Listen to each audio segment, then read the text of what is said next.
Bismillahirrahmanirrahim. Assalamualaikum warahmatullahi wabarakatuh. Alhamdulillahirrabbilalamin. Assalatu wassalamu ala rasulillah Muhammad sallallahu alaihi wasallam wa ala alihi washabihi ajma'in, amma ba'du.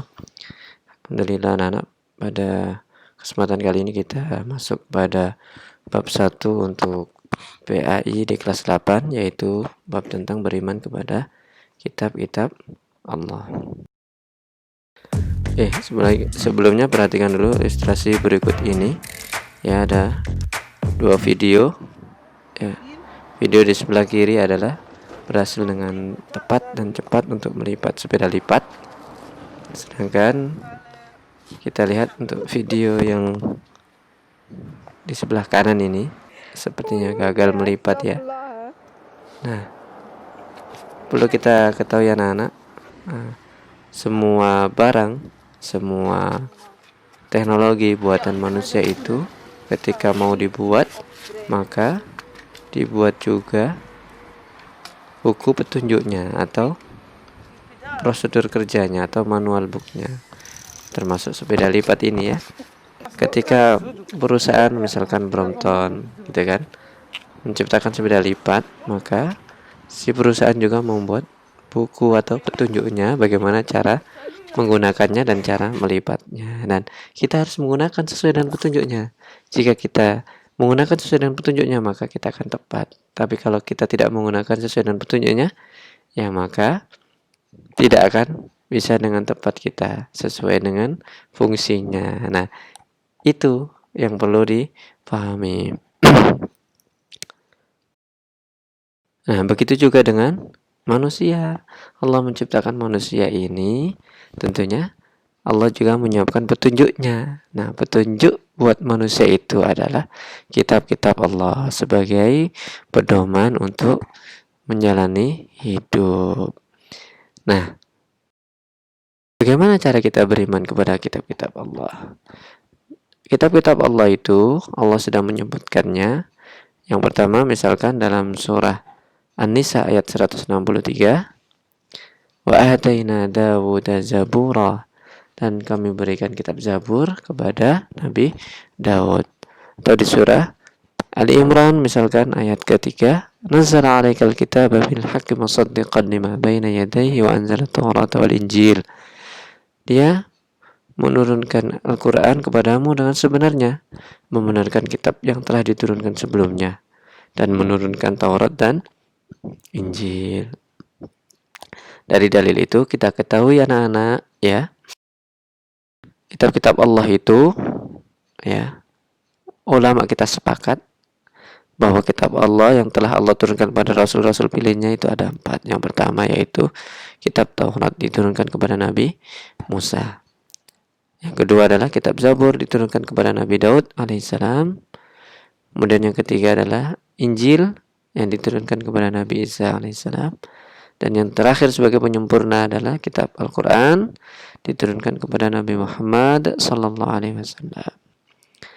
Nah, bagaimanakah cara kita beriman kepada kitab-kitab Allah?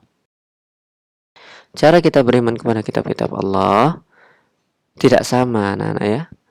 Untuk beriman dengan kitab Taurat, Zabur maupun Injil, kita hanya beriman secara umum.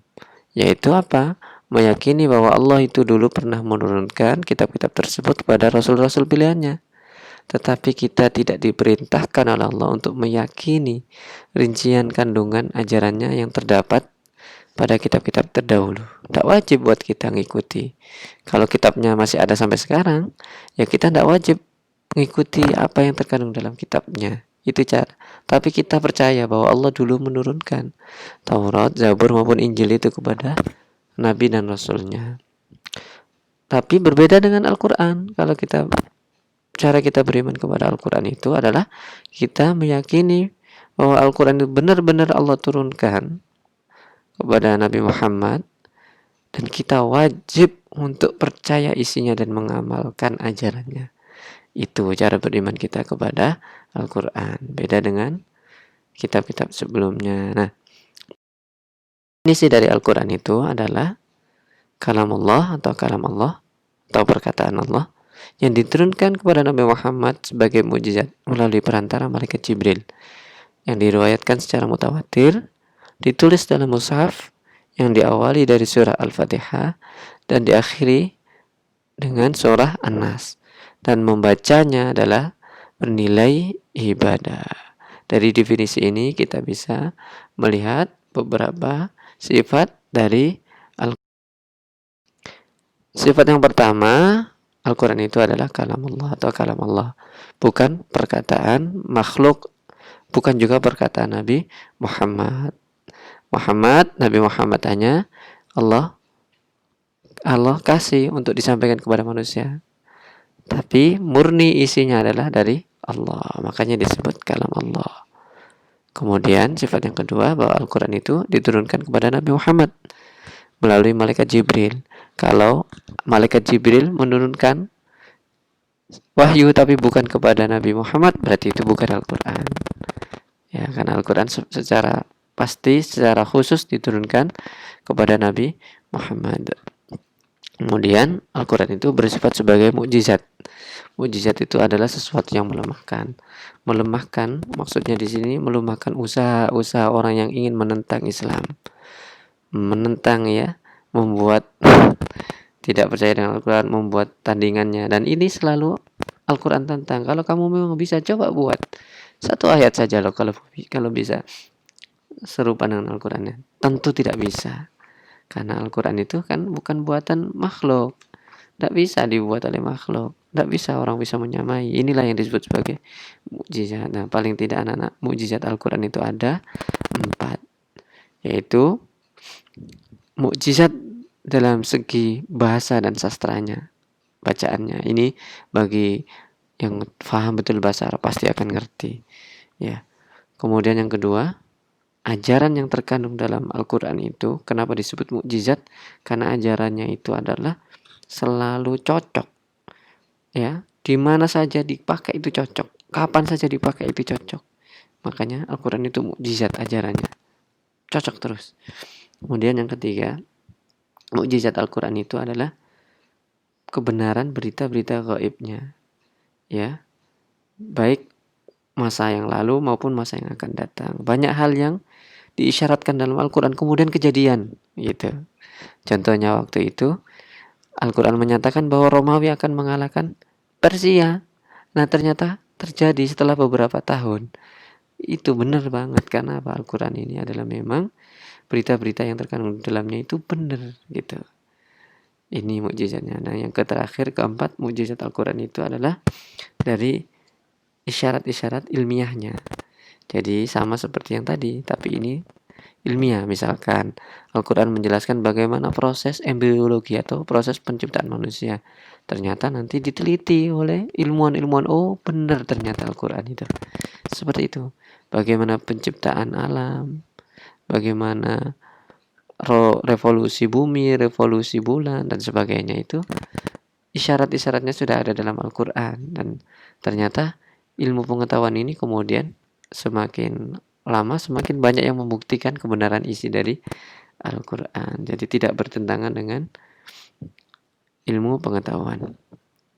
Kemudian periwayatannya mutawatir. Maksudnya mutawatir ini adalah isinya pasti sangat dapat dipercaya. Karena apa? Karena yang meriwayatkan itu sangat banyak, dan saking banyaknya jadi pasti tidak mungkin bisa untuk dibohong, gitu lah. Contoh aja gini, kalian tentu di sini ada yang belum pernah ke Amerika, gitu misalkan, ya. Tapi kalian percaya kan ada negara yang namanya Amerika. Nah, kenapa? Karena berita yang masuk kepada kalian itu mutawatir. Meskipun kalian sendiri tidak pernah ke Amerika, tapi banyak orang yang menyatakan bahwa ada negara yang namanya Amerika. Di TV ada, di medsos ada, yang membuktikan bahwa ada negara Amerika. Nah, itu namanya mutawatir. Banyak sekali yang meriwayatkan sehingga tidak mungkin untuk dipalsukan, saking banyaknya yang meriwayatkan. Nah, Al-Quran itu sampai kepada kita itu dengan cara mutawatir. Yang meriwayatkan tuh banyak sekali dari jalurnya sahabat itu, dan sahabat itu menghafal Quran yang baik sekali. Diikuti oleh tabi'in itu semuanya penghafal Quran yang baik. Kemudian dibukukan dalam mushaf dimulai dari surah Al-Fatihah dan surah sampai berakhir pada surah An-Nas. Itulah yang disebut sebagai Al-Quran. Kemudian yang terakhir, membaca Al-Quran itu bernilai ibadah. Tidak ada kitab lain atau bacaan lain yang Allah pastikan kalau membacanya adalah bernilai ibadah. Hanya Al-Quran saja. Ya, membaca apa saja belum tentu bernilai ibadah, tapi kalau membaca Al-Quran pasti bernilai ibadah. Kemudian bagaimana peran Al-Quran terhadap kitab terdahulu? Yang pertama adalah Al-Quran sebagai musaddiq, yaitu membenarkan kitab Taurat, kitab Zabur, dan kitab Injil atau kitab-kitab sebelumnya. Karena dalam Al-Quran sendiri menjelaskan bahwa dulu memang ada kitab-kitab tersebut diturunkan pada rasul-rasulnya. Meskipun kalau sampai sekarang kalaupun masih ada kitabnya, maka keasliannya sudah sangat diragukan karena banyak dirubah-rubah. Hanya Al-Quran saja yang Allah jaga, ya. Allah sendiri yang menjaganya, gitu kan. Inna nahnu nazzalna dzikra wa inna lahu lahafidun. Dalam surah Al-Hujurat 9, sesungguhnya kamilah yang menurunkan Al-Quran dan sesungguhnya kami akan benar-benar memeliharanya. Nah, Al-Quran itu membenarkan kitab-kitab terdahulu.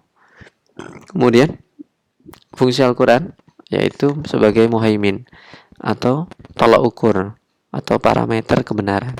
Jadi kalau di kitab-kitab terdahulu itu, kalaupun ada sampai sekarang, misalkan Injil ya, ada sampai sekarang, kok isinya bertentangan dengan Al-Quran, maka yang benar adalah Al-Quran. Karena kemungkinan besar yang ada di Injil itu sudah berubah, gitu. Ya, ini tolak ukurnya. Tapi kalau ada yang benar, maksudnya sesuai di Injil itu kok sesuai dengan yang di Al-Qurannya, berarti itu kita akui, gitu kan. Mungkin itu memang yang termasuk yang tidak berubah, gitu.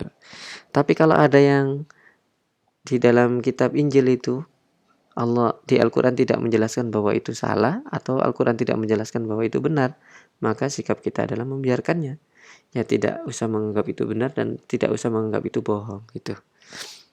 Kemudian yang ketiga, peran Al-Quran adalah sebagai nasih atau penghapus. Maksudnya adalah menghapus hukum-hukum yang terdapat dalam kitab-kitab terdahulu yang sudah tidak berlaku lagi. Yang berlaku adalah hukum-hukum yang ada di Al-Quran. Kalau dulu ada hukum, kemudian ada hukum baru lagi yang di Al-Quran, maka hukum yang di kitab-kitab terdahulu sudah tak berlaku. Yang berlaku adalah hukum Al-Quran. Tapi kalau ada hukum yang sama, maka itu menjadi hukum Islam, ya. Hukum Islam seperti itu. Dan bagaimana dengan keutamaan berinteraksi dengan Al-Quran? Berinteraksi dengan Al-Quran itu ada banyak, ya, ada 4 setidaknya. Yang pertama adalah membaca Al-Quran ini. Keutamaannya adalah yang pertama, dia mendapatkan pahala yang berlipat ganda, ya. Kata Allah, dijelaskan oleh Rasulnya dalam hadis Rasul, siapa yang membaca satu huruf dari kitab Allah, maka dia mendapatkan satu kebaikan. Yang kebaikan itu akan dilipat gandakan menjadi 10 kebaikan. Satu huruf saja anak-anak dapat 10 kebaikan. Sangat berlipat ganda. Ya, keutamaan yang kedua yaitu membaca Al-Quran itu keutamanya adalah mendapatkan syafaat atau pertolongan pada hari kiamat. Semuanya pada ribut, ya, mengurusi nasibnya, tapi orang yang terbiasa membaca Al-Quran, Allah akan memberikan dia pertolongan. Bacalah Al-Quran, dia akan datang pada hari kiamat menjadi penolong. Kemudian Al-Quran itu ketika dibaca oleh orang beriman, maka Al-Quran akan menjadi perhiasan. Ya, perumpamaan orang mukmin yang membaca Al-Quran itu laksana buah utruja. Utruja itu kayak jeruk sankis gitu, nah, ya, jeruk manis. Artinya aromanya lezat, aromanya harum, rasanya juga lezat. Itu utruja. Keutamaan yang keempat membaca Al-Quran itu adalah dapat melapangkan rumah dan memperbanyak rizki. Ke rumah yang sering dibacakan Al-Quran, maka akan terasa menyenangkan, tenang, dan lapang meskipun rumahnya kecil itu. Dan malaikat akan sering berdatangan ke situ, sehingga apa? Rumahnya akan berkah dan setan-setan akan terusir. Seperti itu. Maka kita harusnya rajin-rajin membaca Al-Quran. Ya, minimal setengah juz gitu kan buat kalian, atau minimal 1/4 juz lah, tidak apa-apa.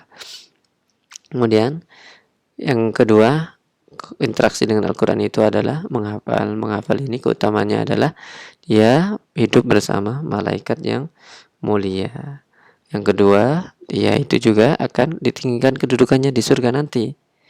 Artinya tingkatan surganya nanti itu tergantung dari hafalannya. Semakin banyak hafalannya maka tingkatan surganya semakin tinggi. Kemudian keutamaan yang ketiga adalah mempelajari.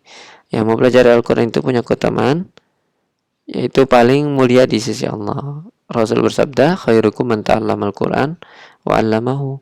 Sebaik-baik kalian adalah orang yang belajar Al-Quran dan mengajarkannya. Kemudian mempelajari Al-Quran itu punya keutamaan yaitu sebagai sumber segala kebaikan. Al-Quran ini kan isinya semuanya benar ya, semua hukumnya benar dan sebagai pedoman buat manusia. Maka ketika orang senantiasa mempelajari Al-Quran maka dia juga senantiasa dapat kebaikan. Ketiga, satu ayat lebih baik dari satu unta. Ini Rasul pernah menanyakan kepada para sahabat, maukah kalian pergi ke suatu tempat, kemudian di sana kalian mengambil satu ekor unta gitu kan. Misalkan unta ini harganya sekarang 30-an juta. Kalian ditawari oleh Rasul misalkan, maukah kalian setiap pagi itu pergi ke Blengkong gitu kan, ke sana kamu dapat 30 juta. Ya mau lah Rasul gitu kan. 30 juta itu halal. Mau Rasul. Apa jawab Rasul? Kenapa kamu tidak pergi saja ke masjid gitu kan? Belajar satu ayat atau baca 2 ayat lah gitu kan. Itu lebih baik daripada satu ekor unta. Nah luar biasa kan. Mempelajari Al-Quran satu ayat lebih baik dari satu ekor unta yang harganya 30 jutaan lebih, 40 jutaan lah. Ya, satu ayat lebih baik dari 100 rakaat salat. Nah ya sama seperti tadi. Ini juga diriwayatkan dalam suatu hadis. Kemudian yang terakhir adalah keutamaan berinteraksi dengan Al-Quran adalah mengamalkan ajaran Al-Quran. Ini adalah yang paling tinggi, yang paling mulia ya. Karena sejatinya seorang manusia itu ya dilihat dari ininya. Kalau dia benar-benar mengamalkan ajaran Al-Quran, dia akan menjadi muslim yang sempurna. Ya, belajarlah untuk mengamalkan ajaran Al-Quran. Karena di akhirat nanti kamu akan mendapatkan kejutan, memberikan kejutan kepada orang tuamu ketika orang yang mengamalkan. Rasulullah bersabda begini, siapa yang membaca Al-Quran dan mengamalkannya, maka Allah SWT akan memakaikan kepada kedua orang tuanya mahkota pada hari kiamat. Cahayanya lebih terang dari cahaya matahari dunia. Ya seperti itu dah. Siapa yang mengamalkan Al-Quran, dia akan menghadiahkan mahkota dari cahaya kepada orang tuanya nanti di akhirat. Baiklah anak-anak, ini menjadi introspeksi buat kita semuanya ya, untuk kita semakin mempererat hubungan kita dengan Al-Quran. Alhamdulillah, jazakumullah atas segala perhatiannya, mudah-mudahan berkah buat kita semua. Wassalamualaikum warahmatullahi wabarakatuh.